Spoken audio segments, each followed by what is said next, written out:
اور جب سور پھونکا جائے گا تو جو لوگ آسمانوں میں ہیں اور جو زمین میں ہیں سب بے ہوش ہو کر گر پڑیں گے مگر وہ جس کو اللہ چاہے۔ پھر دوسری دفعہ سور پھونکا جائے گا تو فوراً سب کھڑے ہو کر دیکھنے لگیں گے، اور زمین اپنے پروردگار کے نور سے چمک اٹھے گی اور اعمال کی کتاب کھول کر رکھ دی جائے گی، اور پیغمبر اور دوسرے گواہ حاضر کیے جائیں گے، اور ان میں انصاف سے فیصلہ کیا جائے گا اور ان کے ساتھ بے انصافی نہیں کی جائے گی۔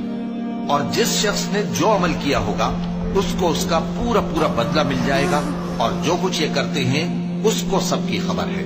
اور کافر گروہ گروہ کر کے جہنم کی طرف پھانکے جائیں گے، یہاں تک کہ جب وہ اس کے پاس پہنچ جائیں گے تو اس کے دروازے کھول دیے جائیں گے،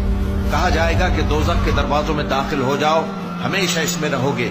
سو تکبر کرنے والوں کا برا ٹھکانہ ہے۔